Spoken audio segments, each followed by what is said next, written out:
En la ruta del conocimiento te asaltarán dudas que rayen los límites de la realidad, que amenacen tus certezas y confirmen tus dudas, que no te desvíen del camino de la verdad. Depende de ti. Haz parada en nuestra casa y hazte con la sapiencia necesaria para que no te desvíen del sendero de la verdad. Descubre con nosotros los misterios, crímenes, fenómenos inexplicables y diferentes temas de calado social que necesitas saber, sin ningún tipo de censura y con la máxima libertad.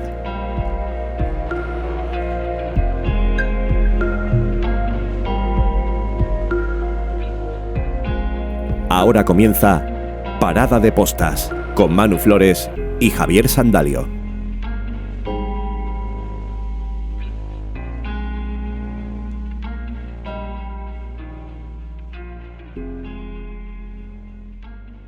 Buenas noches, bienvenidos y bienvenidas a un nuevo programa de Parada de Postas. Hoy el podcast está dedicado a los crímenes en la España rural. Vamos a explorar los oscuros secretos y misterios que se esconden concretamente en un pueblo y en un área rural de este país.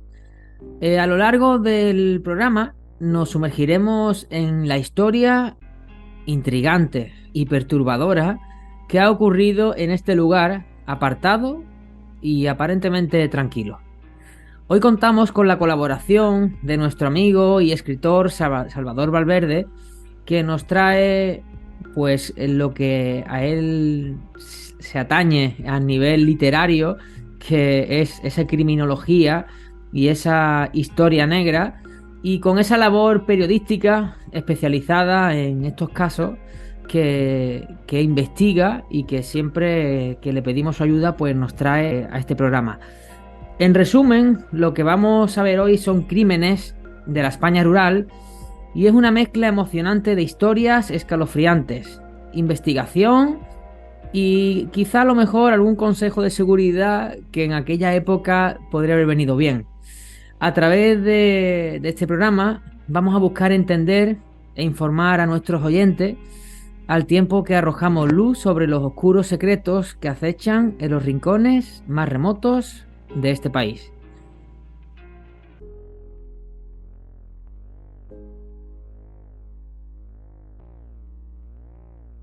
Buenas noches, Javi, ¿qué tal? Comenzamos el programa 21 de Parada de Postas, hoy en un sitio cerquita de aquí de Málaga, pero que al parecer esconde algunos crímenes que son complicados, ¿eh? Sí, buenas noches, Manu. Pues encantado de tener otra vez por aquí a Salva, un colaborador de lujo. La verdad es que sí, que la zona que nos vamos, si hace unas semanas o un par de meses hablábamos de la Sierra de Gata y de las Urdes y de lo que allí sucedía, hoy también nos vamos a ir a un sitio con muchísimo encanto, sobre todo los que somos de aquí de la zona lo conocemos. La Sierra de las Nieves de aquí de Málaga tiene unos parajes que si cualquier persona la situamos allí puede pensar que está en el norte de España. Y la tradición de bandolerismo en la época, bueno, la tenemos muy presente por el cine, ¿no? Por Curro Jiménez, cuando el famoso Hmm. actor Sancho Gracia hacía de Curro Jiménez. eh, Creo que puede ser muy interesante. Entonces yo creo que sin más debemos darle la bienvenida a Salvador, que nos cuente a ver con qué nos puede sorprender hoy. Pues Salvador Valverde, querido amigo, muy buenas noches y aquí estás en tu casa otra vez en Parada de Postas.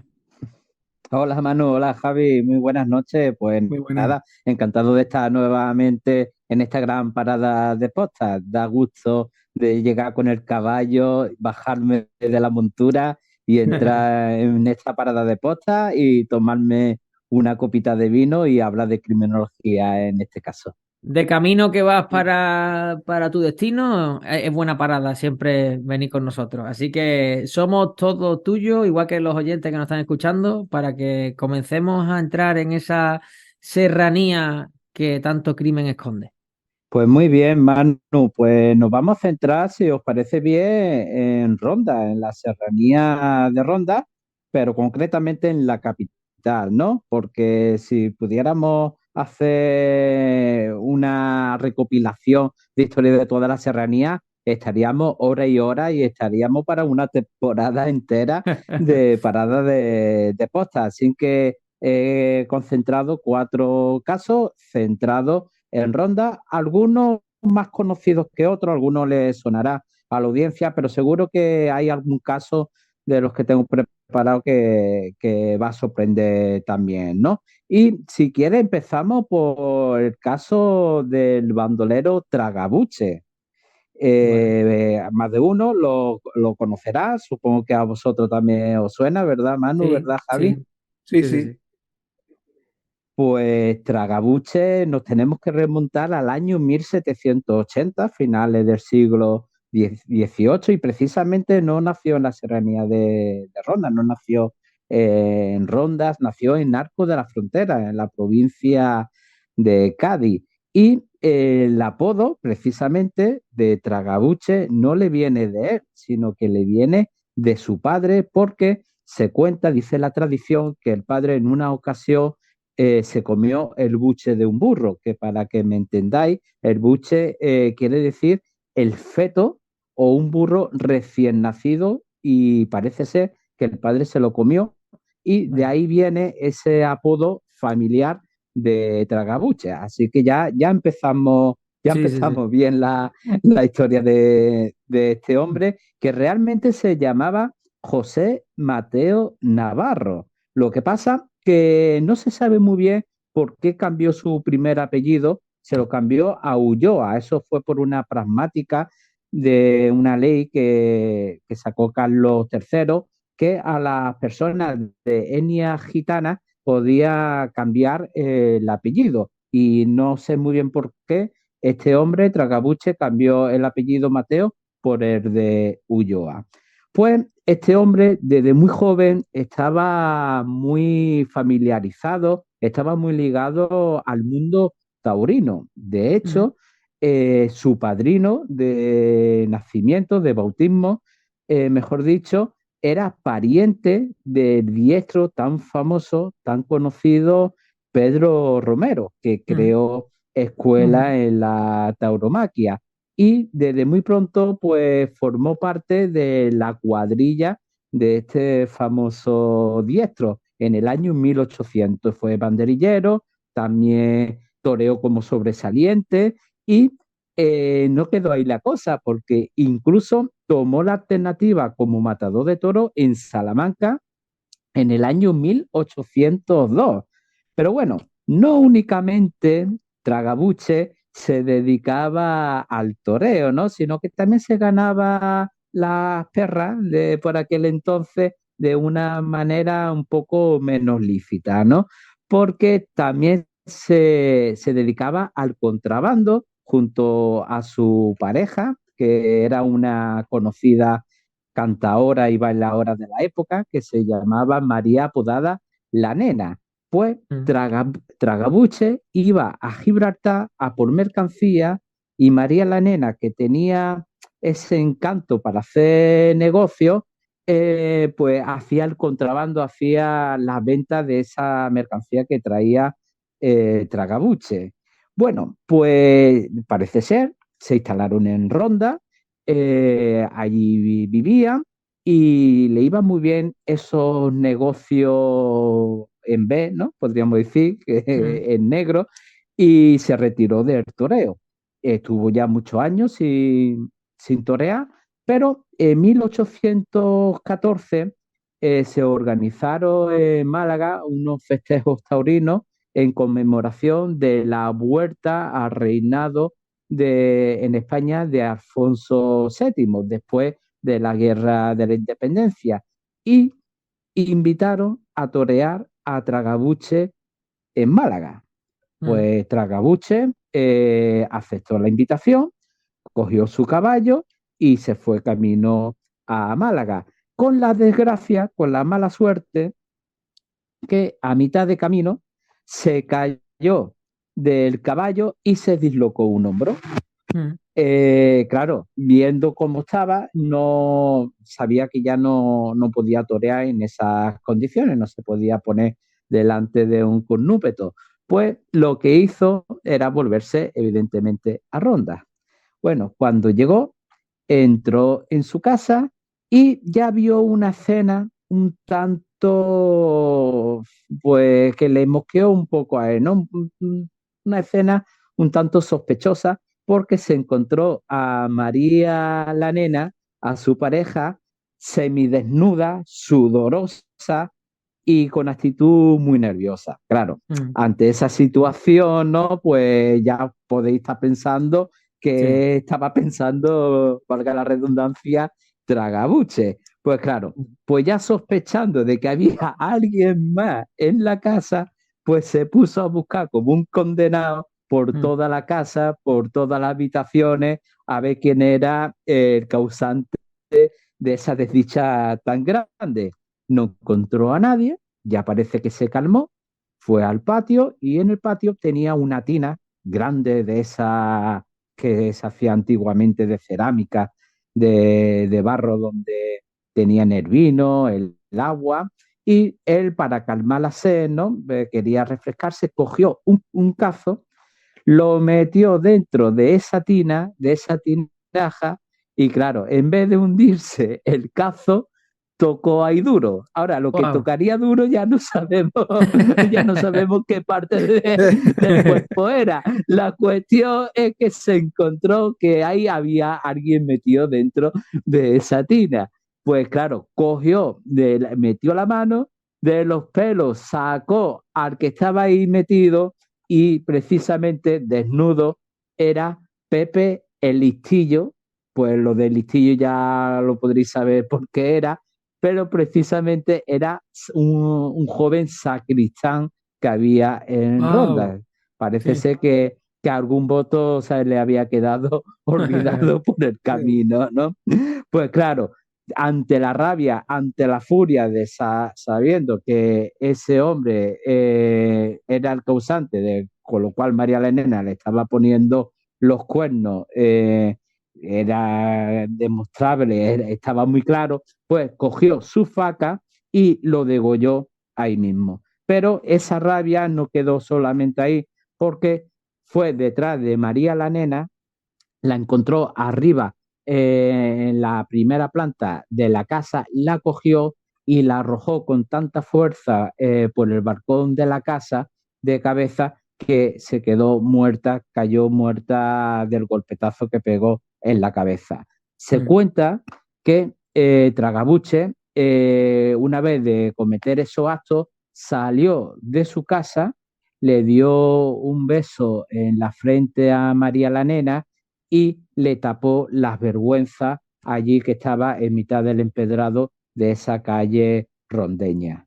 mm. Pues a partir de ahí, en ese momento, cogió su caballo, se echó a la sierra y, fijaros, se empezó una vida de bandolerismo que incluso fue importante porque fue uno de los integrantes de la famosa partida de bandoleros de los 7 niños de Écija, que supongo que la habréis escuchado Sí, sí, en sí. más de Mm. una Sí. ocasión, que precisamente ni eran 7 ni eran todos de Écija. Es curioso lo del nombre. Eh, lo de 7 viene también a relación porque se cuenta, se dice que siempre eran 7, que cuando abatían a uno de esos bandoleros, pues esa baja era cubierta por otro bandolero más y por eso siempre mantenía el número 7, ¿no? Pero Mm, eh, estamos hablando que eso fue en 1814. Pues 3 años después, en 1817, ya desaparece la partida entera de los 7 niños de Écija porque capturaron y ajusticiaron, algunos fueron con el tiempo indultados, a la mayoría de los integrantes de esta famosa partida de bandoleros. Pero ahí se queda como se queda en el ambiente, se queda en la historia un misterio, una intriga, un enigma, porque de Tragabuche no se sabe nada, desapareció. No fue uno de los que fueron abatidos, no fue uno de los que fueron capturados y ajusticiados, sino que desapareció y se cuenta que dice que estuvo vagando por España entera. Se dice que puede ser que traspasó las fronteras de España con Portugal y estuvo viviendo en Portugal. También se cuenta que cruzó el charco y se fue al continente americano. Incluso hay quien dice que a cabo de ya varios años, de bastantes años, pues un anciano de etnia gitana pues apareció por Ronda y se dicen que era él que quería visitar el lugar donde vivió. Pero la cuestión es que a partir de 1817 desapareció su rastro. Eso sí, también se cuenta que él también fue un cantaor y fue el autor, dicen que fue el autor de una copla que, claro, que supongo que esa copla viene por lo que le pasó con el asesinato de Pepe Listillo y de María la Nena. Y en uno de esos versos decía que una mujer fue la causa de mi perdición primera, no es ningún mal de los hombres que de mujeres no vengan. Muy apropiado para lo que le ocurrió a Tragabuche. Madre mía. Bueno, pues una historia totalmente de la época y lo que más lo que más gracia me hace de todas estas cosas es que en aquella época y en los pueblos se sigue estando, a la gente se le conoce por los motes. Y es verdad que hasta los 7 niños de Écija, yo creo recordar que incluso uno tenía el mote de Satanás. O sea que fíjate que sí, uno era Satanás, eso sí lo recuerdo bien. A mí de chico mi abuelo me contaba muchas historias, mi abuelo que era de Ardales y mi padre de Ardales. Claro, de aquella zona, pues mi padre me contaba muchas troperías, ¿no? De los mitos y leyendas de los bandoleros. Y recuerdo lo de Satanás por el tema, la relación que tiene con el diablo. Y fíjate, a mí me parece increíble porque la historia la había escuchado antes en televisión porque lo llevaron a Cuarto Milenio porque recuerdo que ahí que le impactó mucho la historia de este bandolero. Y qué curioso que este hombre iba para torero y la desgracia de que se fastidiase el hombro. En aquella época Carlos III pues promulgó una serie de normativas para que los ciudadanos de etnia gitana no se sintiesen, no estuviesen discriminados. Y a este hombre pues lo acogieron como torero, lo metieron como torero. Y le cambió la vida el hecho como nos contaba Salva, que tuvo ese accidente y ya no pudo continuar de torero. A lo mejor hubiese cambiado todo, ¿no? Hubiese sido distinto su futuro. Pero la verdad que la historia es muy interesante y fíjate que da ahí eso de que nunca se supo cómo terminó sus días, ¿no? Por Pues sacarle sí, el pues lado. quién sabe. No, digo que por sacarle el lado cómico, el hombre tenía el hombro dislocado, pero tuvo fuerza, ¿eh? Para matar a dos Sí. personas, ¿eh? Sí, tuvo, eso sí, es verdad, ¿eh? Pues a lo mejor no tenía mucha ganas de ponerse delante de un berraco de estos grandes, a lo mejor si fuera de Ah, Miura, ¿eh? Y prefirió enfrentarse a lo que se encontró después, Sí. ¿no? Por Total. eso este caso lo tengo precisamente en el libro Málaga Negra y precisamente por el tema taurino y demás, pues le llamo a este capítulo Una de cuernos, precisamente. eh, Y como muy bien dice Javi, pues quién sabe, es verdad, él se retiró del toreo y lo invitaron para esta corrida, pero quién sabe si a lo mejor le cogería otra vez el gusto, el gusanillo de otra vez de volver a los ruedos y demás, y puede que hubiera, ¿cómo diría? Hubiera reconducido su Reconducido. vida, ¿no? vuelto, Ah, reconducido su vida taurina, efectivamente, y le podía haber cambiado la vida, quién sabe si a mejor o a peor. De hecho, él era un reconocido contrabandista y parece ser que aludía a la justicia y demás, y que vivía bien, entre que su pareja, María la Nena, era bailadora, cantadora, los trapicheos que tenía y demás, pues hasta ese momento, hasta ese día de 1814, pues parece ser que estaban bien asentados en Ronda. Pero ajá. fíjate cómo al final hay un lema y una frase que llevo yo por bandera, que al final el mejor arma para la violencia es la educación. Y fíjate que en aquellos tiempos quizás este hombre actuó de esa manera porque es cierto, bueno, a muchas mentes neandertales de hoy en día también les ocurre que al parecer les han puesto los cuernos, les han engañado y se toman la justicia por su mano. Por eso de no quedar como, no sé, si como un calzonazo o como si un poco hombre, no sé cómo ellos lo llamarán, pero si las personas tienen esa educación y tienen esa cultura de poder decir, bueno, pues me ha engañado, pues ya está, pues cada uno sigue con su vida y ya está. Pero parece ser siempre que el ego, sobre todo del hombre, hace que te tomes la justicia por tu mano y al final lo que dice Javi, pues mira, por eso, por esa misma razón, tu vida te cambió a mal, al final te hiciste un delincuente y al final, ¿sabes? Y es cierto que es Sí, verdad que perfecto. hemos progresado. Sí, sí, perfectamente, lo has definido muy bien. En este caso, quizás más que el tema de razonamiento y de pensar las cosas con educación, como estás comentando y demás, de su formación personal y demás, yo este caso lo veo más como de arrebato, ¿no? Mm, El ver lo que ocurrió en ese momento, esa rabia que sintió, ese enfado tan grande, ese pronto, ¿no? Como solemos decir aquí en Andalucía, tenés, a lo mejor este hombre era de temperamento fuerte y tuvo ese pronto de ese enfado, de esa rabia que tenía y causó pues lo que hizo, ¿no? Pero perfectamente se puede extrapolar a lo que estás diciendo, Manu, mm. perfectamente, la verdad es que sí. Y si el Bueno, padre ya se comió en su día un feto muy... no, La no, no, ya herencia te digo, del pero te niño. digo. Sí, Los bueno, ejemplos que tenía el tragabuche en su casa no eran ejemplos de estar muy cuerdo, la verdad. Ya. sí, sí, la verdad ya puede ser que esté dentro de la leyenda urbana y demás. Hombre, si ya tenía este apodo de tragabuche, por algo viene, ¿no? Es como dicen, ¿no? Que cuando agua suena, ¿no? Sí. Pues eso, que mm, puede ser por necesidad, por, bueno, ya no sabemos, que también estamos hablando si estamos hablando del padre de Tragabuche, estamos hablando de finales del siglo XVIII, que claro, Ujú. no podemos comparar las necesidades que tenemos hoy día a varios siglos atrás y a No, no, saber está en qué claro. circunstancias se comió el Ya ves. buche del burro. Sí, sí, sí, desde luego.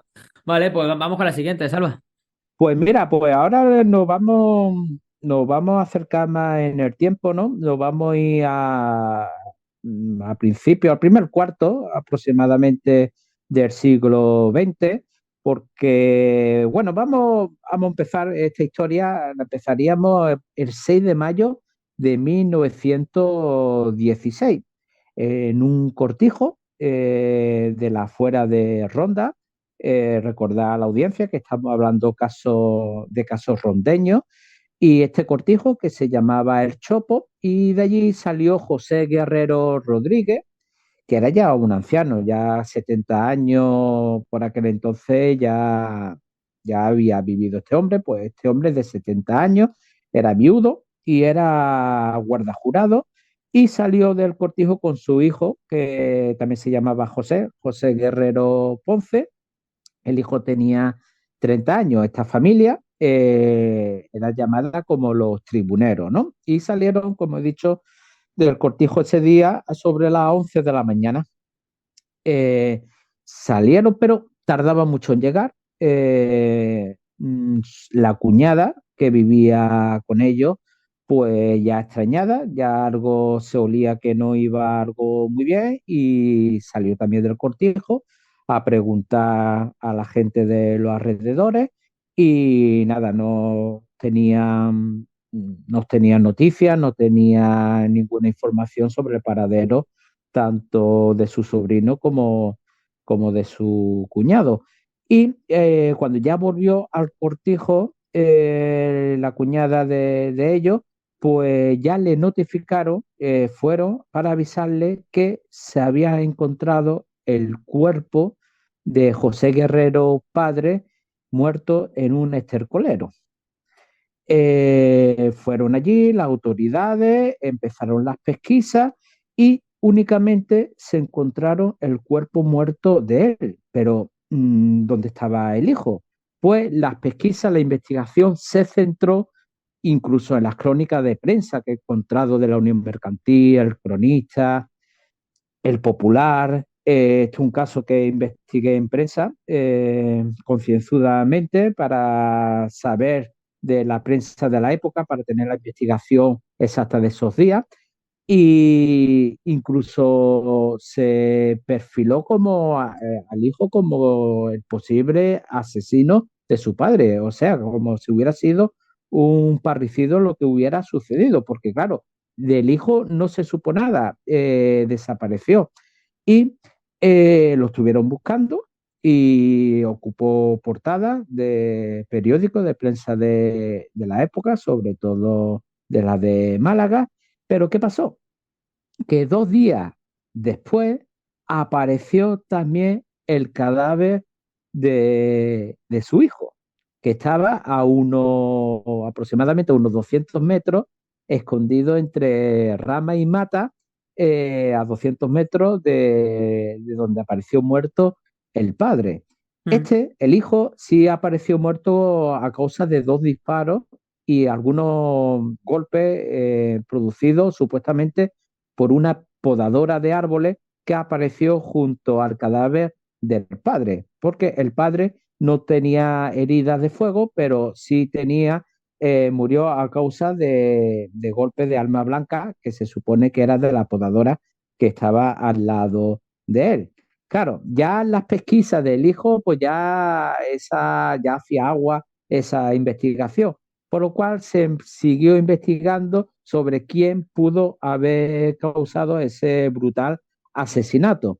Ahora las pesquisas, pues vinieron, las sospechas eran hacia Juan Mingoya Gallardo, que era apodado, supongo que os sonará como Pasos Largos, que precisamente Juan Mingoya, su apodo, pues como en el caso anterior de Tragabuche, también venía por apodo familiar por su padre, porque decía que, que tenía una manera de andar muy peculiar, ¿no? Que hacía unas zancadas muy largas, por eso el apodo de Pasos Largos, que no había nacido en el Burgo, pero en Ronda, mejor dicho, había nacido muy cerquita en la localidad del Burgo y que contaba con 43 años de edad en el momento de que aparecieron muertos padre e hijo José Guerrero.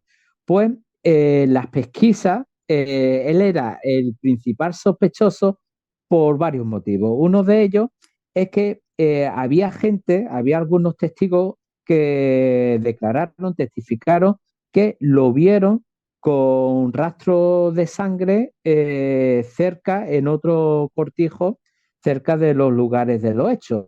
Lo que pasa es que esa pesquisa, eso no era a lo mejor muy fehaciente para que fuera él, porque él se dedicaba a la caza furtiva. Y claro, de coger la presa y demás, pues lógico que pudiera tener rastros de sangre en la ropa, en la mano y demás. Mm. Pero el hecho que hizo que fuera principal sospechoso, estaba bastante claro que él fuera el principal, porque tenía resentimiento en contra de José Guerrero padre, porque días atrás le denunció por ser cazador furtivo.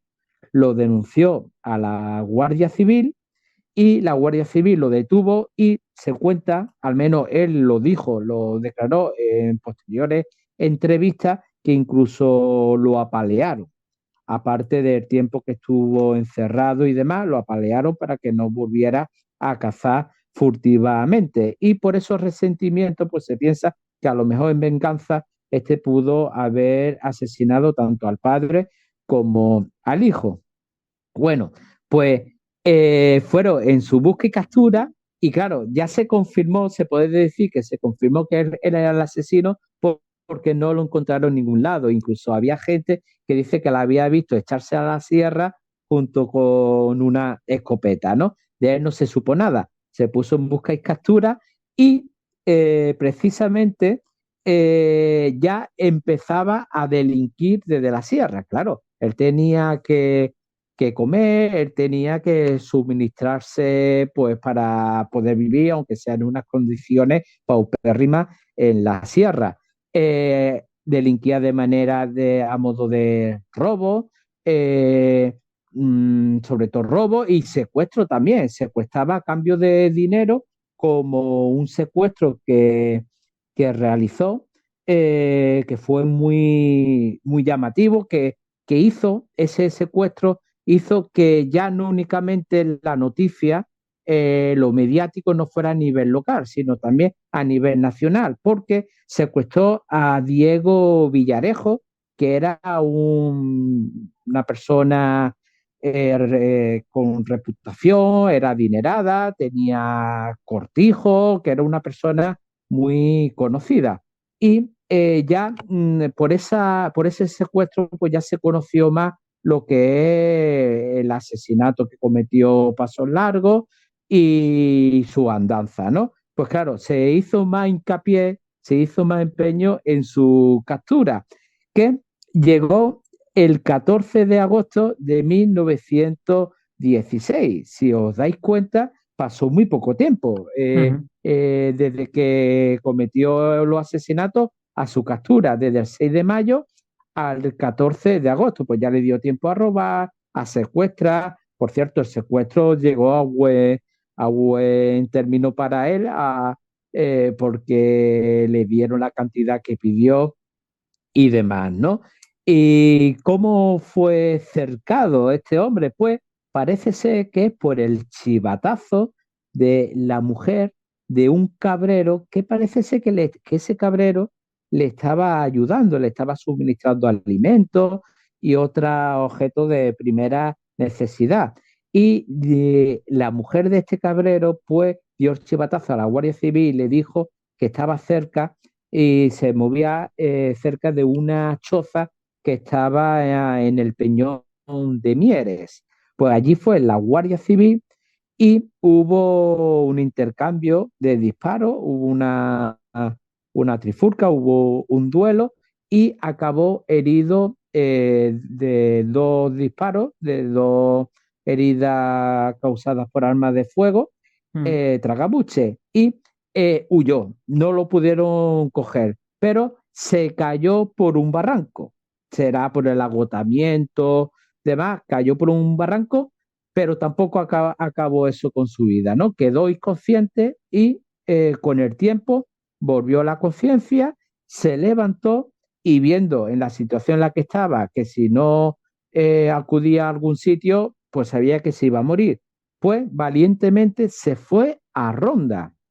Lo que no se sabe muy bien, hombre, este hombre se sabía la sierra como la palma de su mano y sabía perfectamente por dónde ir si no querían que lo detuvieran. Pues llegó a Ronda, se fue a la calle principal de Ronda, que había un café, un bar llamado Sibajas, y allí entró y se entró. Dijo que era Pasos Largos, que se entregaba, ¿no? Que estaba mal herido y demás, ¿no?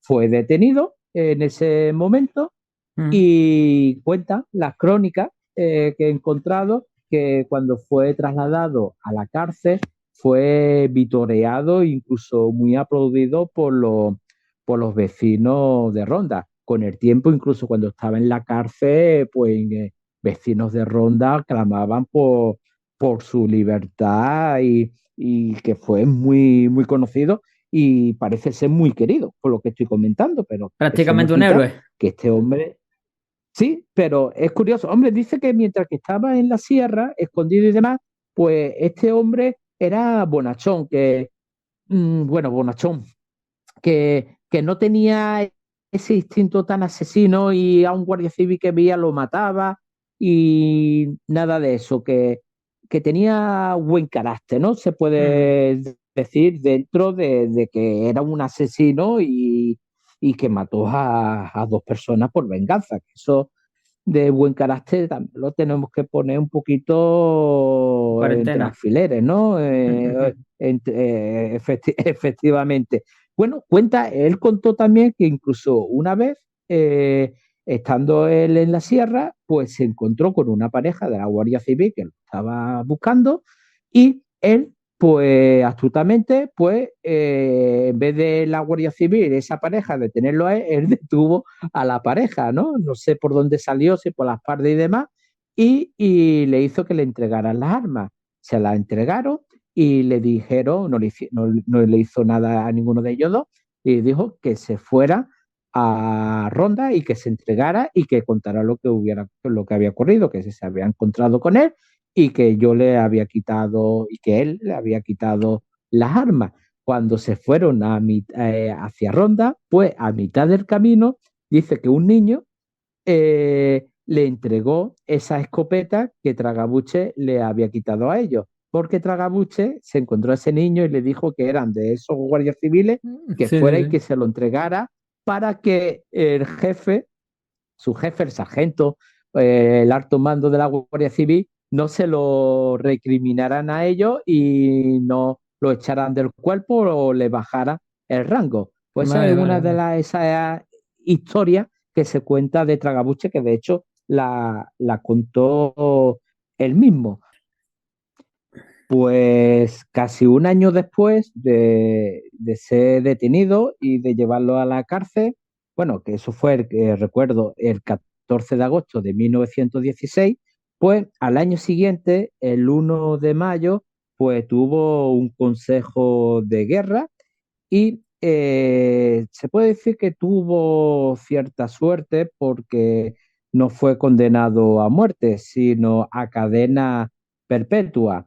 Condena que empezó a estar en el penitenciario de Figuera, en Cataluña. Y Mm. digo que empezó porque no la acabó allí, porque 15 años después de estar allí encerrado en la cárcel, pues en 1932, ya el gobierno de la Segunda República, pues por buena conducta y también por enfermedad, porque él tenía tuberculosis, que precisamente la contrajo en Cuba, porque eso no lo he comentado antes, porque él hizo el servicio militar allí Mm. en Cuba y le pilló la guerra de Cuba, la guerra del 98, que precisamente en ese año se volvió para España, que eso significó la pérdida de Filipinas, Mm. de Cuba y demás.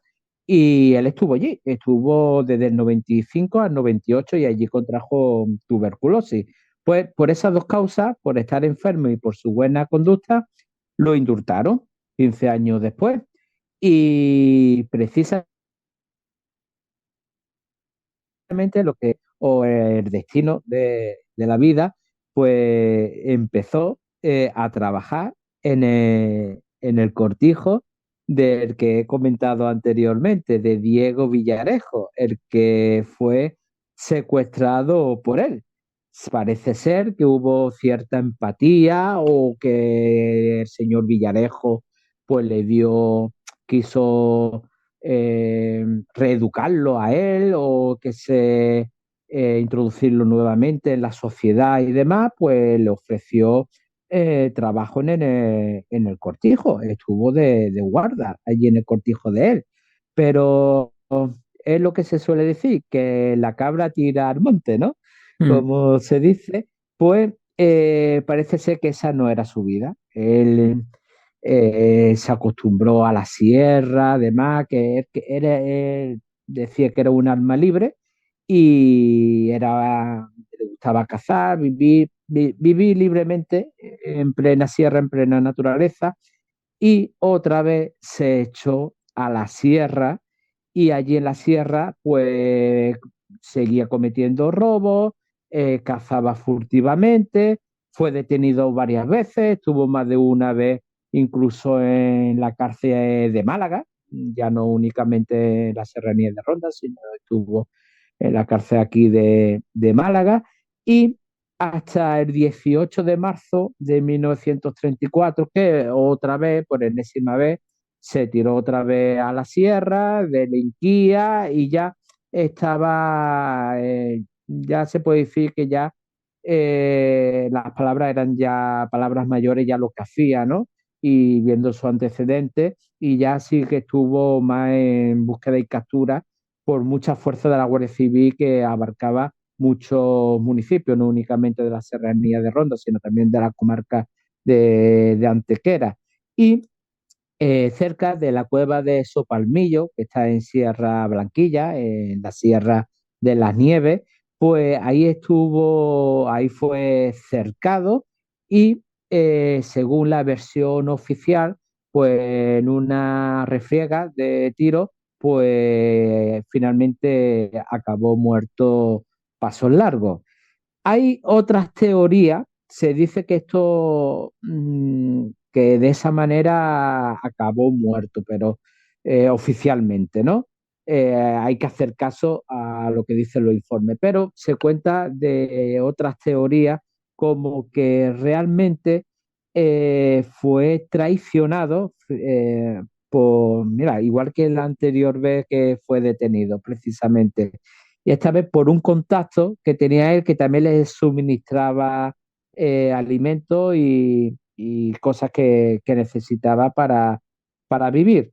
Y dicen que ese hombre, ese contacto, lo pilló desprevenido y le tiró una gran roca en la cabeza, dejándolo malherido y conscientemente en el terreno. Ese contacto dice que avisó a la Guardia Civil y fue para allá y lo capturaron allí, pero realmente no lo capturaron, sino para dar credibilidad a un informe oficial que no fuera por traición y demás, lo abatieron a tiro y ya pusieron en el informe que fue una refriega que tuvo el bandolero con la Guardia Civil. Se cuenta que este contacto estaba pagado por un cabo que sabía que se veía con pasos largos, y ese cabo quería que ascendiera un hermano de él, del cabo, con lo cual uno de los que abatieron supuestamente a pasos largos era un hermano de ese cabo para para que lo ascendiera. Y por eso fue el trato que hizo con ese contacto que le suministraba cosas a pasos largos. A mí lo que más me sorprende de este tipo de historias es que en esa época que no había vehículos, que todo se tiene que hacer a caballo o incluso a pie, y la cantidad de fechorías que se hacían, siendo tan complicados los accesos y teniendo que recorrer tantos kilómetros y con tampoco tantos medios, para hacer las cosas, ¿eh? Sí, sí. Sí, y precisamente también eso era una baza que jugaba a favor de estos bandidos, porque hoy día a quién se le ocurriría, que por cierto, hay casos que se han dado muy recientemente de gente que se ha echado al monte, incluso hay gente que están desaparecidos y dicen que están en la sierra en Ujú. búsqueda y captura, aún Sí. hoy día. Pues imaginaros en esos tiempos donde, como bien dice, los accesos eran mucho más complicados, no había carretera, no había vehículos a motor y demás, y claro, era fácil poder esconderse en una cueva, en un refugio, en Nosotros choza y demás. aquí, Salva, tuvimos a Joaquín Amils, el presidente de SOS Desaparecidos, y nos contó un caso de un hombre que llevaba, Sí, no sé si era Javi, 20 o 30 años perdido, ¿verdad? Sí, sí, sí, Y apareció, y decía que apareció en la sierra y además sí. que había vivido allí todo este tiempo.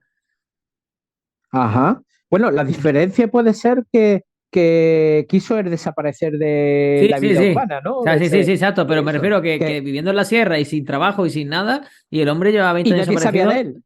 nadie sabía de él y vivía. O sea, que sabía buscar la vida en la sierra con lo que da el campo, supongo, no sé cómo, pero que nadie sabía de él y el Madre hombre. mía. Sí, sí, sí. Pues A mí, imaginaros, si a día de hoy pasa eso, pues imaginaros 100 años antes o siglos anteriores.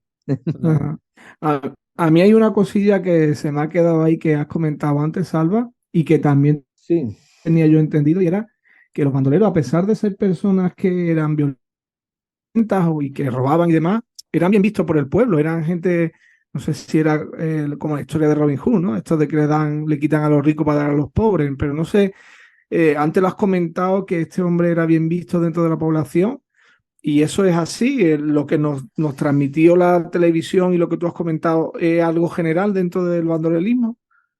Pues no quiero romper ese romanticismo, ¿no? Esa que está muy bien visto los bandoleros, incluso con museos y demás, pero claro, decírselo a un familiar de un guardia civil que sufrió Claro, la fechoría de claro. ellos, o comentárselo a lo que son las familias de las víctimas de estos bandoleros. Realmente eran delincuentes, eran asesinos, eran bandidos y por un lado de la población rural, pero más bien puede ser el vínculo de familiares, ¿no? De Ujú. familia y demás, pues claro, sí se posicionaron a favor de ese bandolero familiar suyo que a lo mejor estaba echado al monte y demás.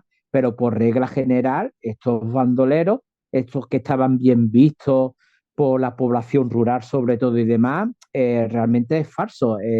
Estaban atemorizados porque no sabían lo que le podía hacer. Muchas veces yo creo que hay una confusión porque estaba protegido eh, estos bandoleros por gente de pueblo, ¿no? De zonas rurales, porque los tenían amenazados.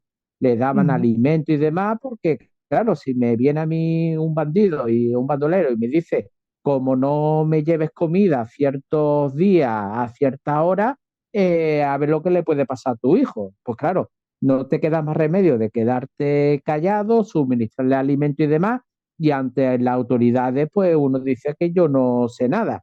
Pero yo creo que va más bien por ahí los tiros que el hecho Ujú. de no querer denunciarlo y eso porque los querían a ellos. Realmente no, eran asesinos, eran secuestradores, eran en muchos casos también violadores, eran ladrones, era una lacra que había en la sociedad por aquella época. Las historias estas que se cuentan de que lo que tenía lo entregaba, lo daban a los pobres y demás, yo creo que es más bien producto de lo que es de novela, ¿no? Ujú. De literatura y demás. Yo creo que 90, no voy a poner a decir 100%, pero el 90% de los casos y el 95% lo que conseguía era para ellos o para sus familiares. Pero eso de mm, dárselo a los pobres también, también hay que tener en cuenta que yo no tenía posiblemente grandes fortunas, ni mucho menos. A lo mejor si hubieran tenido una grandes fortuna, con esa fortuna, con ese gran dinero que supuestamente hubieran conseguido, a lo mejor hubieran cogido un barco y se hubieran ido Claro. a Argentina o a México o cruzado el charco y empezado una vida nueva. Mm. Bastante tenían para él, para los bandoleros y para sus familiares.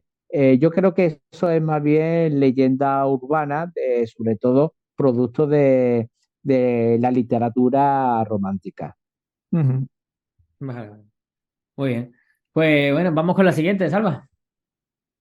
Pues mira, vamos, ahora os voy a traer un caso en exclusiva, porque si los otros dos casos anteriores, bueno, todavía no había acabado Ah, con, vale, vale. Perfecto, pues a ver si.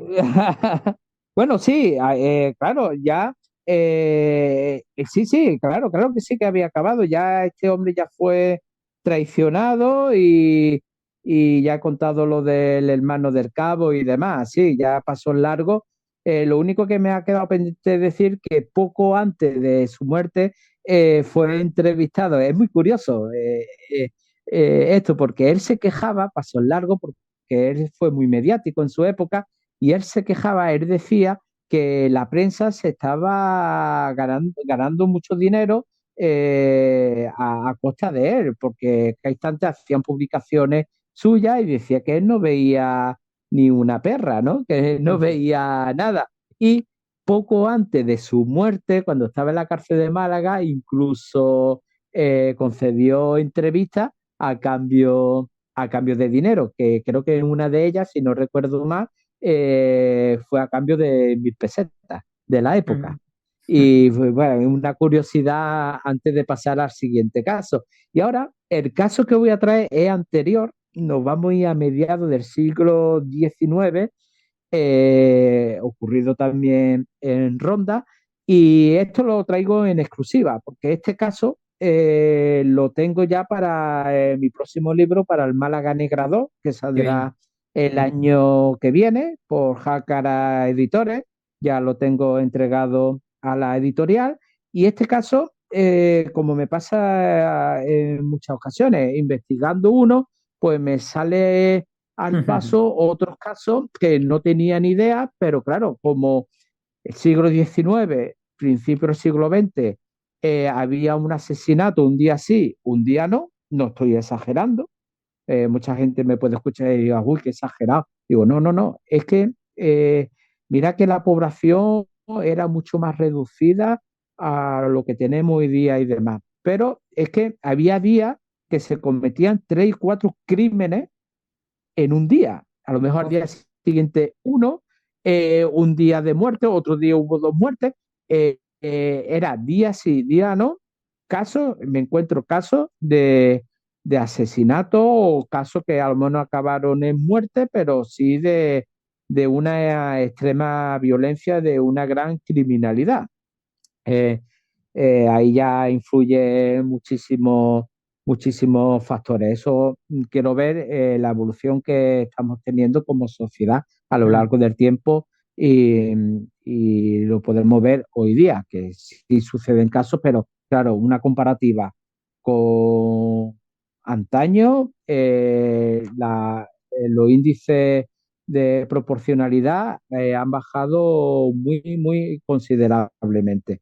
Bueno, que me ando por las ramas y no cuento el siguiente caso, que como estaba diciendo, es un caso yo creo que inédito y ocurrió en Ronda y para eso nos tenemos que trasladar al verano de 1858, que es muy curioso, porque ese verano he encontrado crónicas en la prensa, sobre todo en el Avisador malagueño, durante esos días de verano de ese año, pues especialmente fue muy caluroso. Yo he encontrado crónicas de días que alarmaba a la población sobre las altas temperaturas que estaban teniendo esos días Málaga y su provincia.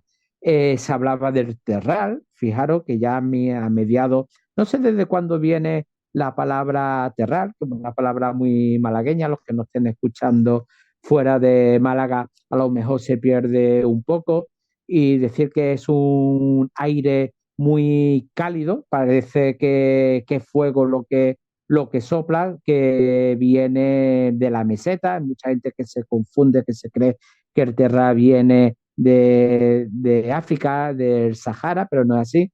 Un aire que viene de la meseta y Mm. al pasar los montes de Málaga hace un efecto que se llama efecto Foe y por el tema de la presión y de la densidad hace que la humedad descargue en las montañas y lo que nos llega a nosotros es un viento muy acalorado que parece fuego y las temperaturas en Málaga, cuanto más altas son, es cuando hay terral. Pues ese Mm. año hubo muchos episodios de terral. Las crónicas hablaban de que las viñas se estaban arruinando por ese terral y por esa calor que hacía. Se hablaba de la necesidad de darse baño. Imaginaros, a mitad del siglo XIX, evidentemente no había bañeras, no había duchas y demás, pues decían, ¿no? A la población, ¿no? Se decían que fuera a los baños, a las playas, a darse baño, a refrescarse. Y en Ronda no fue menos la calor. Imaginaros, si a día de hoy cualquier verano hace calor en Ronda, pues imaginaros entonces en ese año, ¿no? Pues un vecino de Ronda, Manuel Cordón Domínguez, el 24 de julio de ese año, de 1858, ya tarde, ya de noche cerrada, ¿no? Como se suele decir, pues salió a la fresquita, salió de su casa, pues vería que en su casa no se podía estar, no se aguantaba la calor que hacía y se sentó en un balcón del Paseo Público de Ronda, que la vista da para el Tajo, un lugar fabuloso, la verdad, que recomiendo a todo el mundo que visite Ronda Sí, y sí, sí, que, y totalmente. que, y que mire a través del balcón, del Puente Nuevo. El Tajo es precioso. Pues este hombre estaba tranquilamente ahí sentado cuando de repente le asaltó un hombre por detrás, lo atacó y lo apuñaló incluso en 3 ocasiones y lo mató ahí mismo.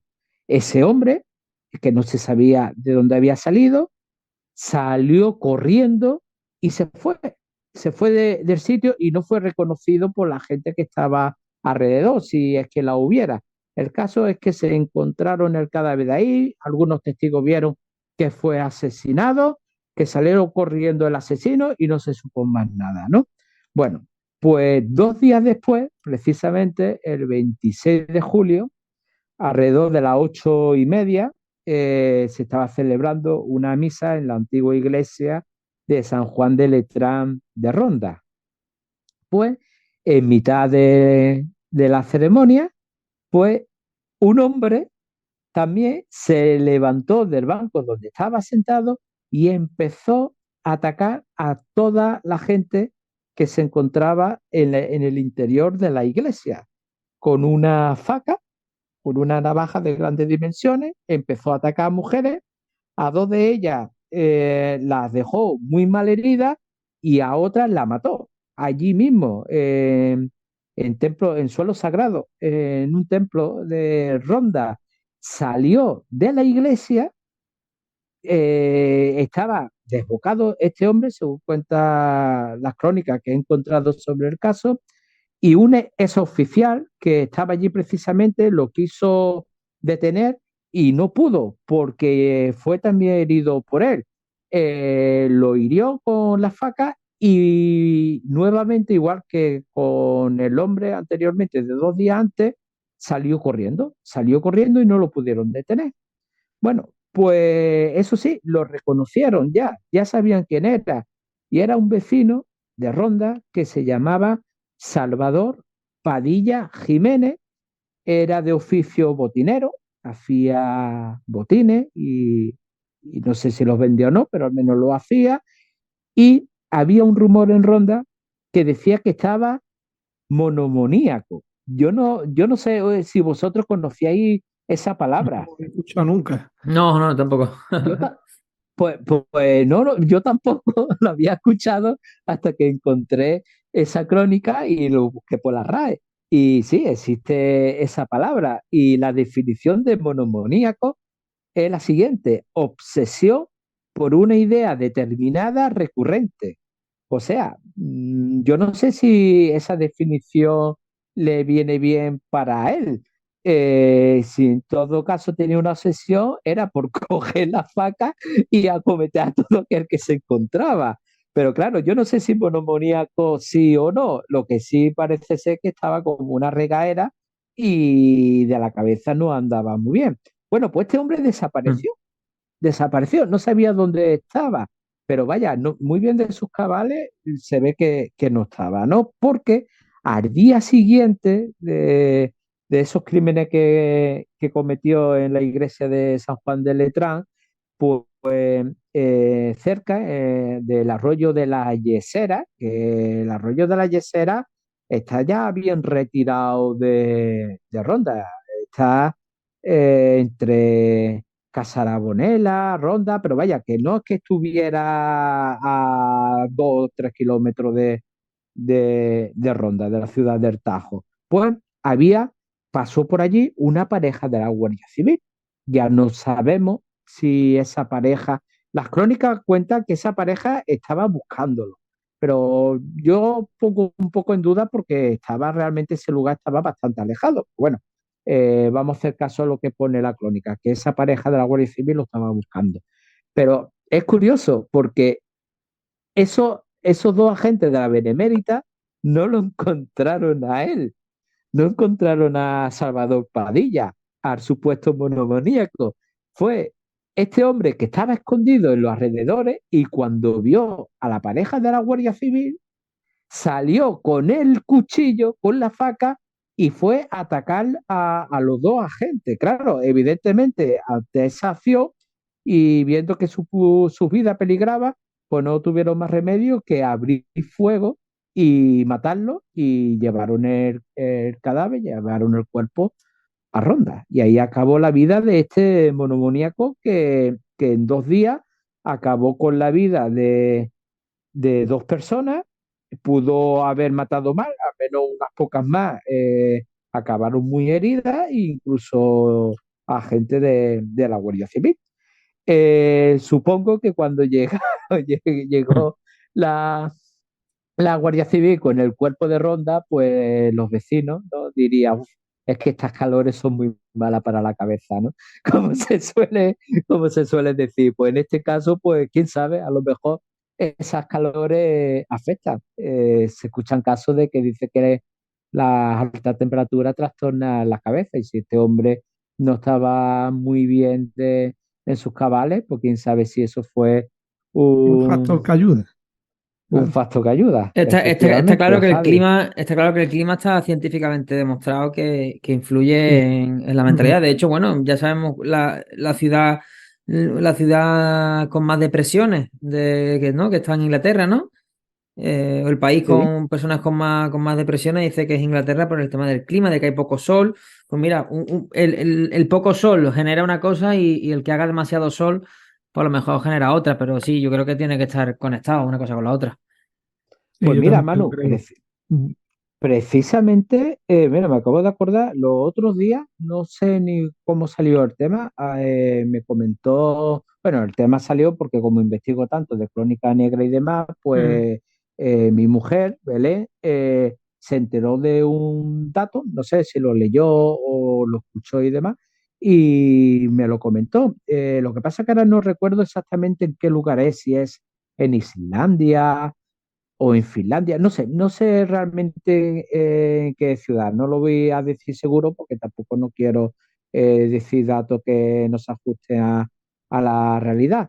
Pero en ese lugar determinado hay una época en el año que hay una especie de una brisa o de unos vientos que está, como ha dicho bien anteriormente, Mm. eh, altera lo que es a la mente, a la cabeza de las personas. Y dice que está demostrado científicamente que en esos días, cuando se producen esas brumas, esos aires, está demostrado que se cometen más crímenes o hay una tendencia mayor a cometerlo. Pero es curioso, es tanta la seguridad que hay de que está demostrado que cuando un criminal comete un crimen y se demuestra que fue en esos días y pudo ser eh, un factor importante esa circunstancia atmosférica que se produce en el ambiente, pues cuando hay un juicio, cuando, cuando hay una pena, cuando se lleva a juicio y demás, se le reduce la cantidad de años, se le reduce la pena, la cantidad de años de cárcel y demás, bueno, en definitiva, que se le reduce la pena por el factor ese de ese ambiente atmosférico que Sí, sí. hay Hace de en atenuante. el momento. Mm. Sí, es como asesinato por embriaguez, ¿no? Una Sí, sí, sí, persona sí. que está embriagado pues Es tiene menos atenuante. pena que la persona que está sobrio, pues No, a exactamente ver, igual. lo que Y está me claro parece muy que curioso. Lo que está claro que yo creo que el clima afecta a la salud mental y además, mira, el tema de la duración de la luz del día es clave, la temperatura, incluso la humedad. Mira, una tontería que puede parecer, pero la disponibilidad de poder hacer actividades al aire libre, eso yo creo que también, de hecho lo hemos visto con el COVID cuando nos encerraron, el hecho de que las personas no Ujú. puedan salir al aire libre. De hecho, fíjate como una de las medidas que el gobierno dictó a nivel mundial fue la de puedes salir a la calle una hora si es para hacer deporte, porque estaba demostrado científicamente que el hacer deporte pues libera ciertas hormonas y tal que hace bueno, porque no pierdas la cabeza. Entonces, los cambios bruscos del clima, seguro que desencadenan síntomas en las personas con trastornos y en los estados de ánimo, la depresión, los trastornos afectivos estacionales, que eso realmente existe, de que hay personas que según la estación del año en la que están más depresivos que en otros. Y vamos, que no es ninguna tontería, vamos, que es algo que existe como tal, y hay personas incluso a las que se les recomienda que se vayan a vivir a determinadas ciudades en concreto por la estabilidad estacional que tienen sus climas, porque están diagnosticados en salud mental. O sea que es un tema, sí, sí. Totalmente. Y después Sí, que, claro, uno está mucho más irascible cuando está un día de terral, ya me dirás, cuando estás, y ahora tenemos aire acondicionado, pero imaginaros en aquellos tiempos soportar temperaturas ya no de 38, 39, 40 grados, sino también ya muchas veces la humedad, no Claro, tener claro. sitio cómodo, es que es todo, es que Dicen que el viento, te vuelve mucho más irascible. dicen que el Sí, viento, sí. que el viento Ujú. ¿cómo es la palabra? Que el viento te deja, no quiero decir loco, ¿no? Pero que Sí, el de viento hecho en te... Algeciras, en la zona de Tarifa, por ahí se dice eso, que hay personas que no pueden vivir allí por el tema del viento, Mm, porque saca lo peor de pierden el ti. control, Ujú. vamos. Sí, sí, sí. Sí, sí, sí, exacto, ujú. exactamente. Mm, Ujú. Y, y, y la famosa astenia también, que sí, de sí, sí, cambio claro. Totalmente. de Claro. estaciones, que Ujú. eso, yo me acuerdo que yo sufrí una astenia y fue justo cuando empecé unas vacaciones y coincidía con el cambio de estación y me tiré una semana de mis vacaciones tirado en la cama y tirado en el sofá, Ujú, me lo creo, me lo creo. que no tenía cuerpo de nada y era por el Totalmente. cambio de estación. Todas estas cosas que estáis comentando Sí, sí, influyen sí. perfectamente. Pero hay muchos más factores, es lo que has comentado antes, Manu. La educación, Sí, por el supuesto. carácter, personalidad Los ejemplos que ves en y casa, está claro. Mm. así es, así es. Es un Vale, cúmulo de pues circunstancias. total. Sabes, nos quedan 7 minutos. Si crees que te da tiempo hacerla así Venga, rapidito, tiramos la siguiente. mira, voy a contar un caso que a ver si lo cuento rapidito, que en mi caso eso es complicado, ya sabéis No, que a me nosotros nos encanta, a enrollo nosotros nos mucho. encanta. Venga, vamos. Muchas gracias, ¿eh? Se ve que soy buenos amigos, ¿eh? Bueno, pues este caso, yo no sé si definirlo como homicidio involuntario, accidente, pero lo que sí está claro es una acción de gran estupidez. Eso está claro, que acabó de manera muy dramática. Pues eso fue el 11 de mayo de 1784. Nos vamos a finales del siglo XVIII. La Plaza de Toros de Ronda, otra vez Ronda, estamos aquí centrados, todavía no se había acabado de hacer. A día de hoy, uno de los monumentos más visitados que hay en Ronda, tiene el ruedo más grande del mundo, se dice rivalizando con la Plaza de las Ventas, pero Mm, ese día, el 11 de mayo de 1784, todavía no estaba acabada. Pero hay constancia que anteriormente ya se había celebrado algunos espectáculos y ese día se iba a celebrar otro espectáculo para conmemorar el cumpleaños del infante Gabriel de Borbón. Pues a la entrada, la gente en el graderío, pues hubo un soldado de las milicias provinciales que se llamaba Isidoro Espinosa, pues se puso en la parte que estaba inacabada del graderío, ¿no? Pues casualmente, digo yo, se apoyó en una de las columnas que había ahí y se dio cuenta que la columna como que cedió un poco, ¿no? Él, hombre, digo yo que sabía de que estaba la plaza a medio construir todavía, que todavía no estaba muy segura. Pues yo no sé si este hombre se sentiría Sansón o, o diría, uy, qué fuerzas tengo y demás. Ahora empezó a cogerla y empezó a moverla de un lado a otro. Empezó a moverla, a moverla, a moverla, hasta que cedió ya definitivamente la columna, cayó la columna y detrás de la columna cayó una confluencia de arco del graderío de esa parte inacabada y cayeron, pues, como efecto dominó, hasta 16 balcones de la Plaza de Toros de Ronda. Las consecuencias fue que murieron un total de 11 personas. Entre comillas, Sansón y 10 personas más. El cronista de la época, Juan José Moretti, pues dijo que escribió que agolpados eh, salían y entraba gente que hacían que mucha gente pues sufrieran desmayos, ahogamientos y demás de que la gente estaba apilada una encima de otra y demás. Dice que también que los sacerdotes entraron en la plaza de toros para administrar la extrema unción a los que estaban a punto de fallecer porque se veía de que iban a fallecer mucha gente más. Cuenta que las campanas tañían agonía y 10.000 brazos se ocupaba en sacar de entre los escombros quien al padre, hermano y pariente y amigo que hallaba mutilado o muerto. Ante Uf, esas circunstancias, yo creo que 11 personas fueron pocas fueron pocas. por la gran cantidad de muertes que pudieron haber. Así que este hombre, en ese acto de hombría o de fuerza, pero también fue un acto de gran estupidez que hizo que murieran 11 personas en total en ese monumento que tenemos en Ronda a día de hoy. La estupidez muchas veces es peor que la maldad, ¿eh? Pues Total. sí. Fijaros si hemos hablado de casos que ha habido muerte, pues este hombre por un caso, por un acto bastante estúpido, pues causó más muerte que todos los casos que he comentado Ya, pero bueno, hay, anteriormente. hay veces Ah, que la estupidez te quita la vida a ti, ¿no? Como cuando haces un selfie en el borde de un tajo o lo que sea, o cuando te metes en el mar para hacer el tonto y te arrastra.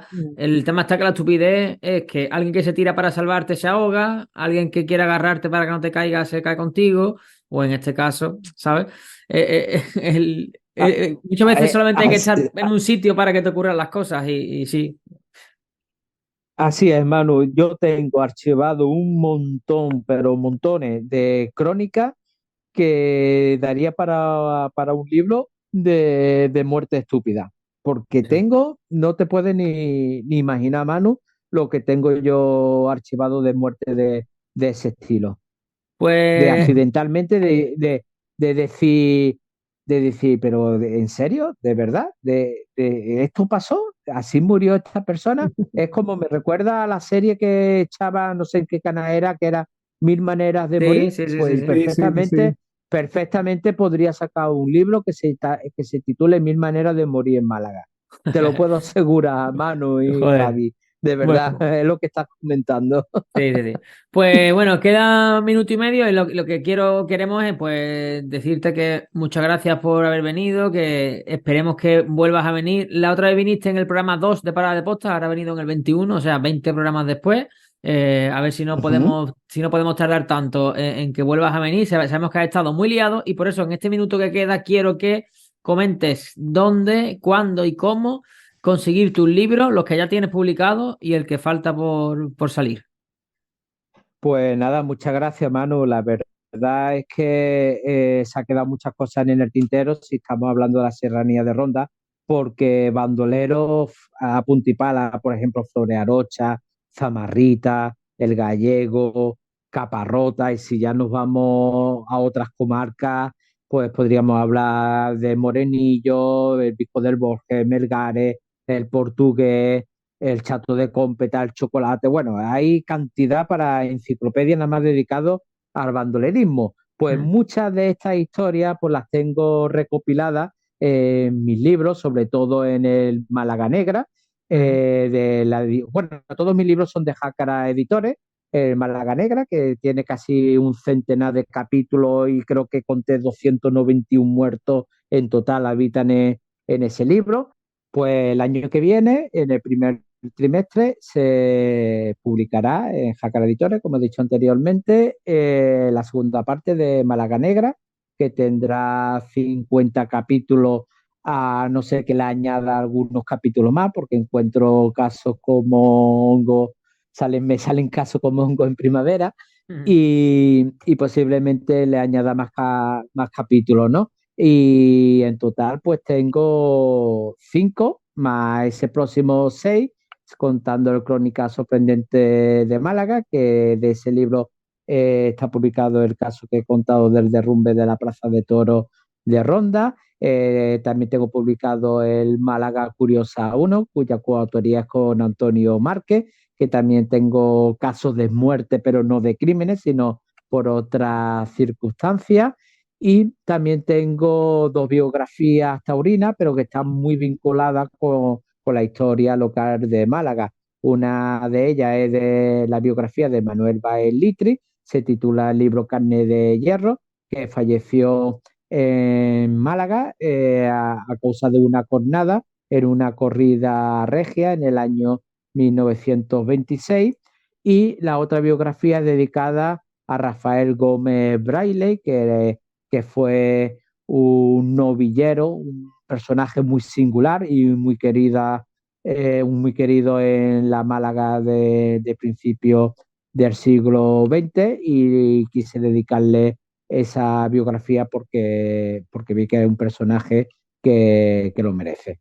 Pues nada, esos son mis libros y Bien. todos se pueden adquirir a través de la web de Jacar Editores o acudiendo a la librería en la que estén acostumbrados a adquirir libros. Así que nada, que espero que disfruten con mi obra de investigación y aporte un poquito más de historia de cualquier tipo de índole, de, sobre todo local de Málaga.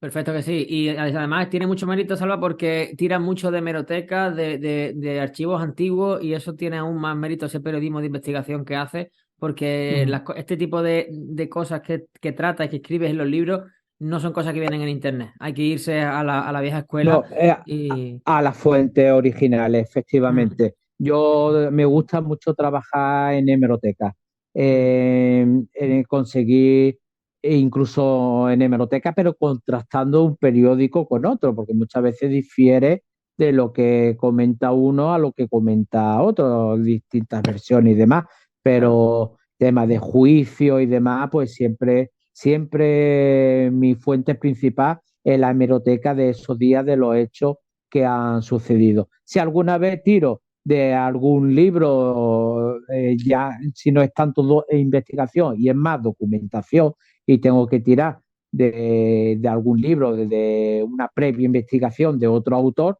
siempre, y es responsabilidad de los divulgadores, sobre todo de temática histórica, siempre el deber es de citar, de tener su bibliografía, sus fuentes consultadas, y es muy importante citar de dónde saca la información para que el lector no se sienta engañado y que sepa de primera hora, de primera mano, mejor dicho, si quiere acudir a esa fuente original y contrastar esa información y tener esa veracidad de lo que se comenta. Pues sí, pues Javi, termina tú. Ok. Pues vamos, ha sido fantástica la intervención de Salva. Me quedo con que a partir de ahora quien visite la Sierra de las Nieves, la zona de Ronda, ya lo puede hacer con esta perspectiva también del bandolerismo. Siempre está presente, pero yo creo que ya con el tiempo se va como olvidando, y es algo que debe estar presente porque es parte de nuestra cultura, y hacernos la idea que en aquellos tiempos, si hoy día la vida en la sierra debe ser dura, imaginaron aquellos tiempos, como contaba antes tu Manu, donde desplazarte de un punto a otro era verdaderamente una aventura. Mm. Y estas personas que vivían en cuevas, con medios muy rudimentarios, y conseguían subsistir con lo que le daba la naturaleza y demás. El ambiente que ha creado Salva contando esto, pues la verdad que ha sido estupendo. Y lo dicho, que el que a partir de ahora vaya a la Sierra de Ronda, que se lleve el libro de Salva y esté al tanto de todo lo que pasó allí. Así es. Pues, Muchas gracias, Javi. pues nada, A ti, Salva, lo Salva. dicho, estamos en contacto y nos veremos en otra parada de posta seguro. Muchas gracias. Muchas gracias a Gracias. Un vosotros. abrazo. Un placer. Chao. Igualmente. Vale, Salva, pues ya yo aquí corto. Ya tú si quieres salte y nosotros vamos a terminar con noticias y rollo que tenemos aquí para terminar Perfecto. esto, ¿vale? Muchas gracias, Pues nada, Salva. Muchas gracias, Salva. Un nada, abrazo, tío. vosotros igualmente, espero que haya quedado todo muy bien. Sí, sí, Yo sí, sí, creo que sí, que estupendo. ha quedado muy ameno. Sí, sí, sí, total, como siempre. Ve- Venga, un fuerte abrazo, hasta Un Un luego. abrazo, abrazo. chao. Parada de Postas con Manu Flores y Javier Sandalio.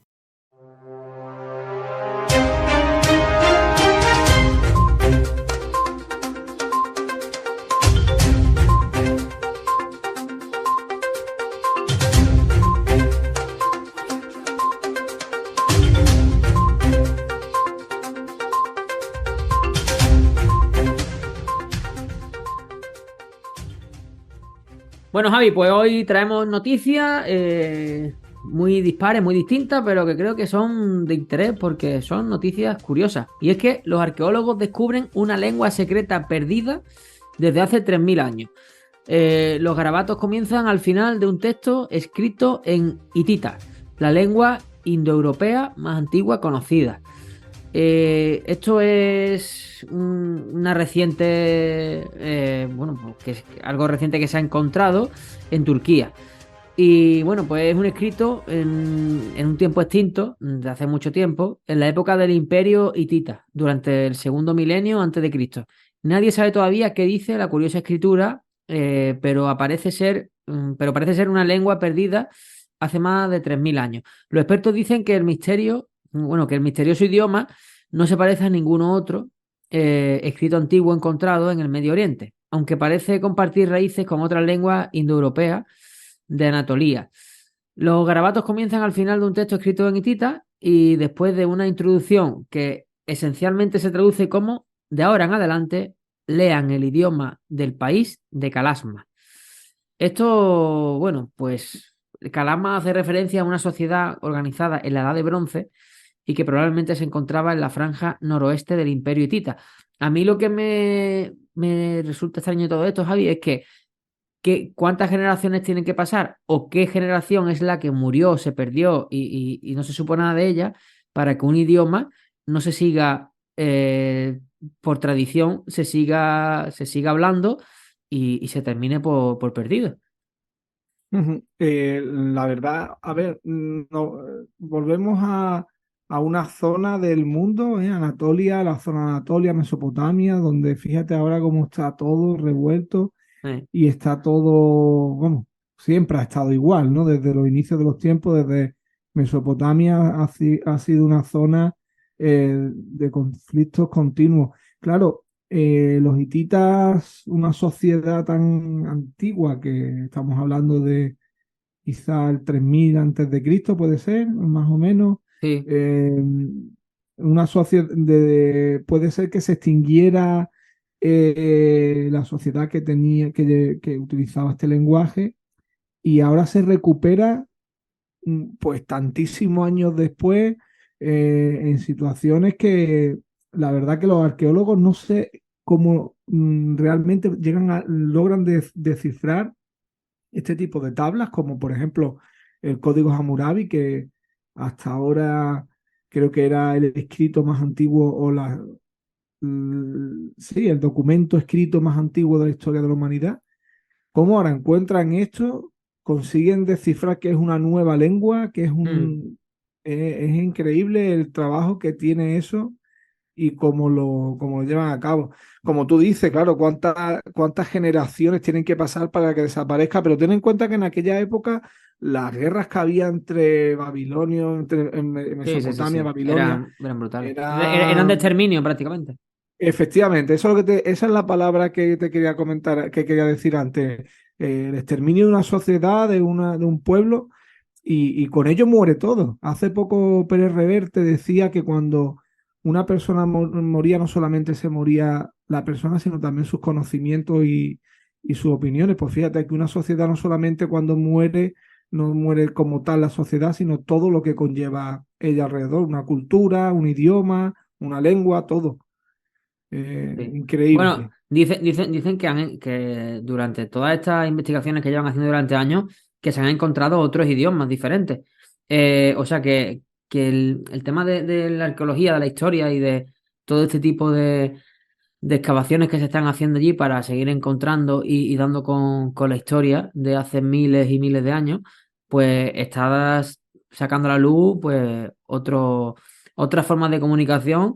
Y a mí, es lo que tú dices, a mí también lo que me resulta muy, muy misterioso es que personas de hoy día, ¿qué conocimiento deben de tener de la historia para poder descifrar un idioma que no existe, bueno, que no existe, que no hemos conocido jamás y que no sabemos cuál es su traducción? Sin embargo, bueno, pues parece ser que van tirando de otros idiomas, supongo que de cosas que se parecerán bastante a la hora del vocabulario de la época y son capaces de traducirlo, pero es súper curioso y además que muy motivante, ¿no? Que haya personas con esa cultura y esa capacidad de inteligencia para hallar estas cosas, ¿eh? Sí, la verdad que es un trabajo, ya te digo, yo cuando en su día leí sobre el Código Hammurabi, me parecía increíble cómo los arqueólogos podían descifrar mediante jeroglíficos, dibujos, llegaban a descifrar lo que ponía ahí y encontrarle después la lógica.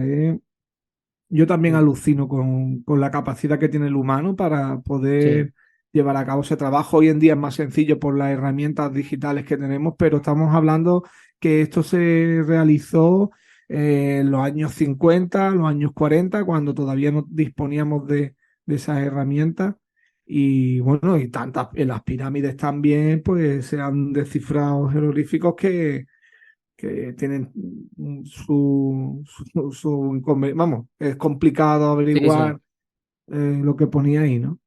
Vale, Mm. pues si quieres comenta tú la tuya porque yo quiero terminar con dos que van muy ligadas sobre la música. Hoy vamos a terminar con música, el podcast, y cuenta la tuya y Sí, luego esta termino yo es con la más mía. que una noticia, es una situación que se dio hace unos años. Mira, alrededor del año 2000, en un pueblo de Estados Unidos, empezó a llegar una nueva población libertaria, que no anarquista, pero libertaria, la cual promulgaba que el Estado no tenía que intervenir dentro del día a día de la sociedad. Estos libertarios fueron llegando a este pueblo, los, las casas que estaban en venta tenían un precio asequible, otros decidían vivir en caravanas, típico de Estados Unidos cuando hacen estas acampadas de caravanas que se ven en las películas. El caso es que esta población nueva que llegaba a este pueblo cada vez era mayor, hasta tal punto que fue mayoritaria dentro de la sociedad. Esto Mm, conllevó que intervinieran directamente en el día a día del funcionamiento de la ciudad. Y tal fue su fuerza que llegaron a decidir que los presupuestos de la ciudad pues se redujeran a la más mínima expresión de $1 millón que tenían de presupuesto, pues prácticamente desapareció porque ellos pensaban, como te decía, que el Estado no tenía que intervenir. mm, ¿Qué ocurrió? Pues al poco tiempo empezó a subir el número de delitos, el número de agresiones, de crímenes. Incluso se dio la paradoja que ellos no estaban dispuestos a utilizar los medios habituales que tenían para tirar la basura. ¿Y qué hicieron? La empezaron a tirar en cubos que dejaban en los contenedores que dejaban en el bosque. Y Y esta comida la empezó a ingerir los osos de la zona. Entonces, claro, ¿qué ocurre? Los osos cada vez eran mayor, el número de osos que venían en busca de comida.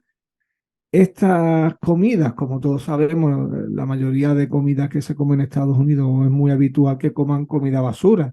mm. Tienen altas dosis de azúcares y esto hizo a los osos eh, no, dependientes de esta comida. Claro. Crearon una adicción a la comida. Esta adicción hizo que los osos dejaran de hibernar y estuvieran siempre deseando comer, cada vez querían comer más, Uf. hasta tal punto que es que el número de osos se multiplicó de tal forma que era imposible, era insostenible vivir allí. Y estos libertarios finalmente, pues, tuvieron que irse del pueblo una vez que se lo cargaron, porque destrozaron toda la infraestructura que tenía. Al final fíjate que muchas veces decimos que, joder, el gobierno, el Estado, que nos perjudica, pero muchas veces dejarlo al libre albedrío de las personas puede hacer que acabe con una sociedad entera por culpa de eso, de no tener unas normas establecidas y que cada una rija situaciones en cada momento. Imagínate, por ejemplo, que ahora aquí en España pues pasa algo similar, que empiezan a venir gente de fuera y quieren poner pues su norma, sus tradiciones. Podría pasar algo similar, podría pasar algo similar, Hostia, pues creo yo. muy interesante esto que cuentas. No conocía esta historia y la verdad que en el momento que has dicho que llevaban la basura a unos contenedores al bosque y tal, yo pensaba en las alimañas, vaya, en los animales, pero no en los osos. Ajá. Y bueno, claro, con un oso ya es más Claro, complicado gestionar el la, tema. la sociedad anterior tenía unos contenedores especiales para que los osos no pudieran utilizarlo, pero estos, como iban de aquí todo vale, pues su propia medicina fue la que causó el problema. Fíjate, al final el problema. Esto lo he visto. Hay un youtuber que es muy bueno, se lo recomiendo a la gente, se llama JF Calero, el cascarón de nuez. Y es un tipo que cuenta historias de este tipo que son fantásticas. Yo la amplié un poquito por internet porque la noticia, hay un libro incluso que se llama Cuando un libertario se cruzó con un oso y cuenta la historia de este libro, de esta sociedad. Pero que yo entiendo que es extrapolable a cualquier sociedad actual y en la historia. Si nos vamos atrás, si nos vamos a la época de Roma, cuando Odoacro entra en Roma y destituye al último emperador, creo que era Rómulo Augusto, y la decadencia de Roma como tal y la decadencia de toda Europa y el oscurantismo de la Edad Media, a ver, es a grandes rasgos, pero es muy similar. Ujú, claro. Sí, sí, totalmente. Pues mira, yo te voy a traer una que viene relacionada con la música, que realmente son dos, pero porque las encontré así y dije, hostia, pues me parece muy curioso. La pregunta, hay un estudio que dice, ¿puede la música reducir el dolor? Y es que lo que es la medicina del alma parece que lo ha corroborado la ciencia. Y de hecho se ha demostrado que puede ayudar a las personas a lidiar con algunos problemas. Pues hay estudios que han realizado que según como seas como persona y según el tipo de música que escuches, que siempre suele ser tu preferencia musical, te puede ayudar a aliviar ciertos dolores. Tampoco está claro si ciertos tipos de música son más efectivos que otros. De hecho, las investigaciones anteriores han llegado a la conclusión de que el tipo de música que es más eficaz para el dolor depende del oyente y que tiene que ver con sus preferencias, ¿no? Como te he comentado, pues se ha sugerido que la música favorita de una persona puede desencadenar recuerdos emocionalmente intensos que a su vez pueden funcionar para combatir sentimientos desagradables o incluso el dolor físico. Es verdad que yo, por ejemplo, que me paso todo el día con auriculares y casi siempre escuchando música, entre músicas y podcast, pues es verdad que siempre que hago deporte, música, siempre que salgo a caminar, música, estoy en casa para concentrarme, para hacer cualquier cosa, música, y me pongo a pensarlo y cuando tengo la música, es decir, me pongo a pensarlo ahora, pero cuando tengo la música puesta, nunca me estoy quejando de nada. Y es verdad que a lo mejor que mentalmente te estás como concentrando o te estás motivando, o estás emocionalmente entrando en un punto en el que dejas de pensar en otras cosas. Y los resultados han mostrado que solo la música favorita de los participantes, porque hicieron un estudio con personas y demás, solo la música favorita de los participantes tuvo un efecto notable en la reducción de la intensidad del dolor y el malestar en comparación con el silencio. O sea, si te quedaba en silencio, te dolía. Te ponían la música favorita y eras capaz. O sea, le pusieron música relajante Ajá. y sentían dolor, y sin embargo le ponían su música favorita y ese dolor se aliviaba. Fíjate, Javi, qué Qué curioso. curioso, qué cosa más curiosa. Es verdad, lo que pasa es que hay veces que uno está tan mal que no tiene ganas ni de escuchar música, ¿no?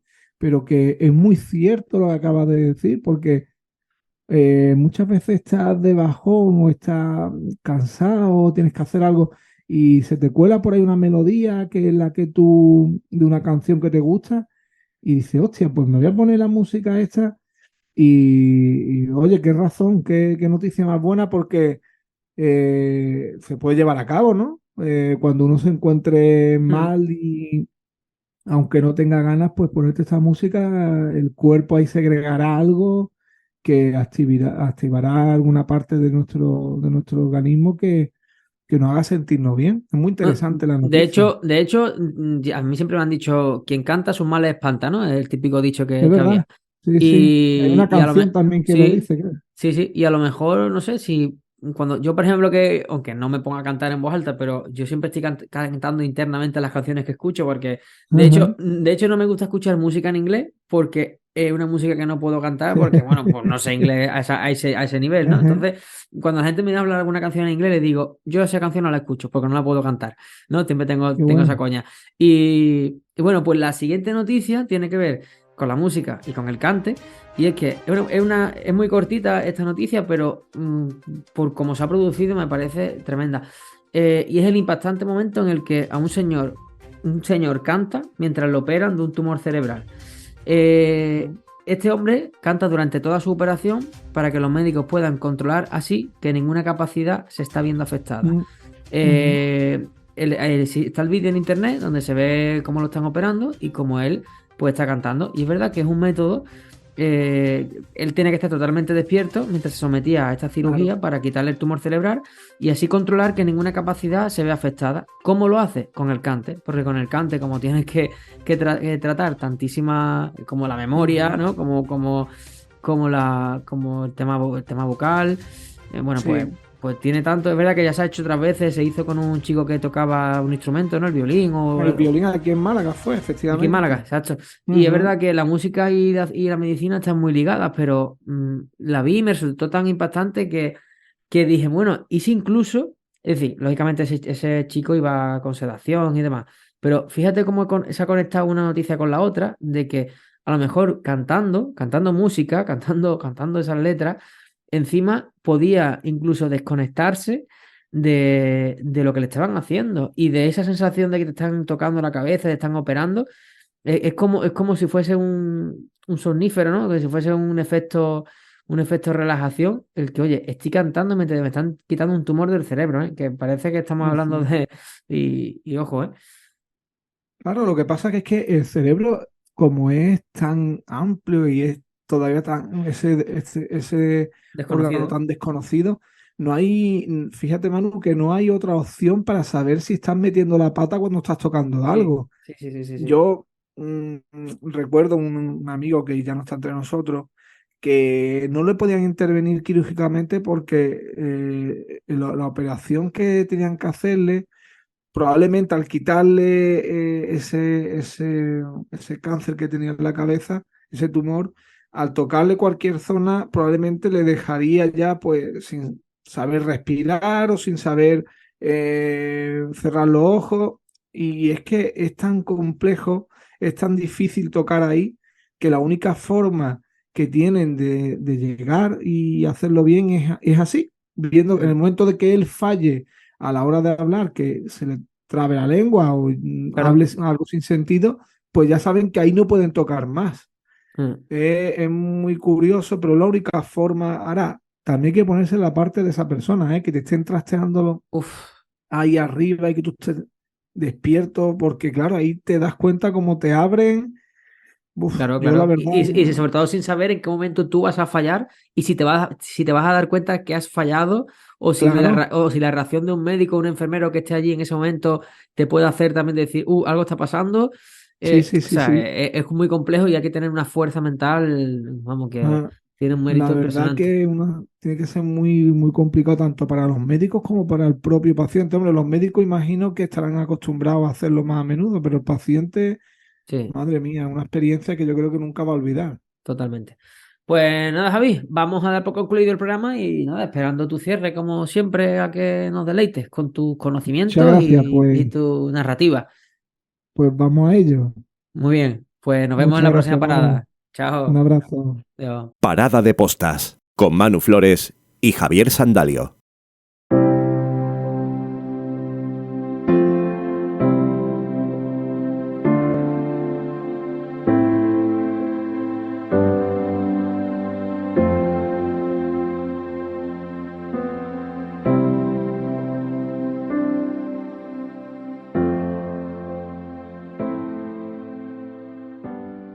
Mi reflexión final de hoy iba encaminada a otra materia, pero la actualidad me ha hecho girar y dedicarla a otra cosa totalmente distinta. Hace, no sé si 48 horas o 72 horas, fallecía un conocido influencer español. Llevaba un canal de YouTube que se llamaba Villano Fitness. Este señor, este fisioculturista, comentaba en las redes sociales pues las ventajas y los inconvenientes que tenía el uso de fármacos en el deporte.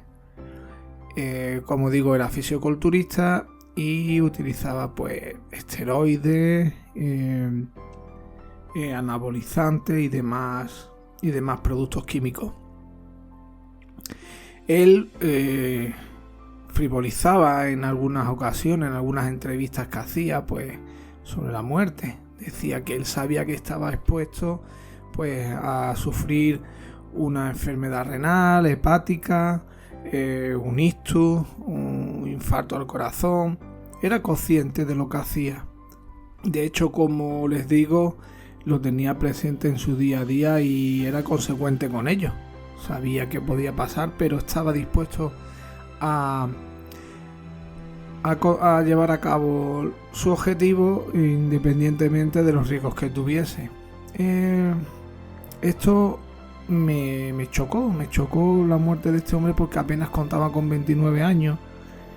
Sí que es verdad que el físico que tenía parecía una persona más mayor, pero me hizo pensar, no seré yo quien diga si está bien o está mal la actividad que él hacía. No estamos aquí como la Inquisición para culpar a nadie. Pero me hizo pensar, hacía un par de meses también oí una entrevista a otro fisioculturista español, Joan Pradels, que decía que le preguntaron por Ronnie Coleman, el famoso fisioculturista estadounidense que ganó 8 veces el trofeo Olympia. Es, digamos, el máximo, el culmen para cualquier persona que se dedica a ese deporte. Pero esta persona, Ronnie Coleman, terminó en silla de ruedas. Le preguntaron a Joan Pradels si él firmaría pues eso, llegar a los 50 años en silla de ruedas, pero ser 8 veces o ser alguna vez Mister Olympia. Y el chaval, un chaval de 20 y tantos años, dijo que sí, que él estaba dispuesto a pasar buena parte de su vida en silla de ruedas con tal de cumplir su objetivo, que era el de ser Mister Olympia. Esto es duro, escucharlo es duro, me resulta chocante que estemos dispuestos a sacrificar tanto por conseguir un objetivo. Por una parte tengo ahí una lucha de pensamientos. Por una parte pienso que es un pensamiento egoísta, que es un pensamiento un poco loco, pero por otra parte también lo admiro porque son personas que están dispuestos a cualquier cosa para llegar a su objetivo.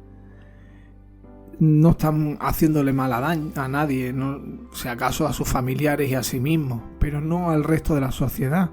Y están dispuestos a sacrificar lo más preciado que tenemos, que es nuestra salud, con tal de obtener un objetivo que al fin y al cabo es el reconocimiento del resto. Porque económicamente son personas que por sus canales de YouTube y demás ya tienen suficientes ingresos económicos. Como les decía, no quiero ser yo quien diga si eso está bien o está mal. Lo que sí me dio a pensar que en el día a día de cualquiera de nosotros, si se nos da una situación de este tipo, yo creo que sí.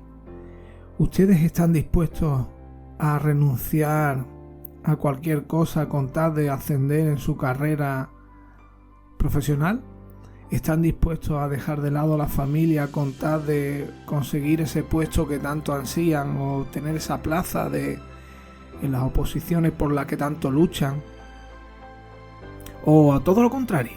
¿Están dispuestos a renunciar a todo eso con tal de estar con su familia o de practicar ese deporte que tanto le gusta o ese hobby que tanto le gusta y que ha tenido que dejar de hacerlo por culpa de su trabajo, de su día a día. ¿Estarían dispuestos?